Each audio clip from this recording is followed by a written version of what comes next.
ধন্যবাদ।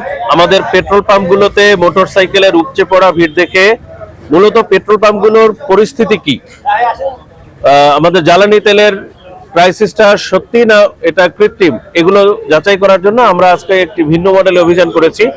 আমাদের বোদা থানার উল্লেখযোগ্য সংখ্যক পুলিশ সদস্য, আমাদের গ্রাম পুলিশ সদস্য ছিল 4টি ইউনিয়নের, রোভার স্কাউট, উপজেলা প্রশাসন এবং অন্যান্য কর্মকর্তাবৃন্দ এবং উল্লেখযোগ্যভাবে আমাদের স্থানীয় বিএনপির নেতৃবৃন্দ, অঙ্গ সংগঠনের একটি বড় সংখ্যা নিয়ে আমরা আজকে অভিযান করেছি। যারা ফুয়েল কার্ড ব্যতীত, অর্থাৎ যাদের মোটর সাইকেলের ড্রাইভিং বা লাইসেন্স নেই, এই সংখ্যাটাই আসলে এই লাইনগুলো বৃদ্ধি করে এবং আমরা দেখেছি তারা ঘুরে ঘুরে বারবার এই তেল সংগ্রহ করে। এই জন্য আমরা ফুয়েল কার্ড নিশ্চিত করার জন্য আজকে অভিযান করেছি এবং ব্যাপক সফলতা পেয়েছি।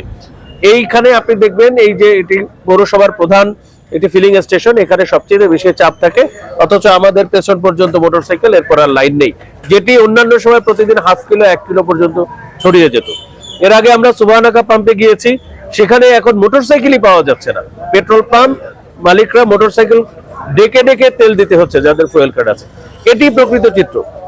তেলের সংকট নেই, যানবাহন যারা আছে তারা সহজেই তেল পাচ্ছে, কিন্তু কিছু অসাধু ব্যবসায়ী যাদের লাইসেন্স নেই, তারপর হচ্ছে রেজিস্ট্রেশন নেই, তারা এই মোটরসাইকেলগুলো বারবার ফিল আপ করে, এগুলো পরবর্তীতে বোতলে ভরে ব্যবসা করে, যার প্রমাণও আমরা পেয়েছি। গতকালকে আমরা মোবাইল কোর্টে জরিমানা করেছি, আজকেও এরকম অবৈধ যানবাহনকে আমরা জরিমানা করেছি।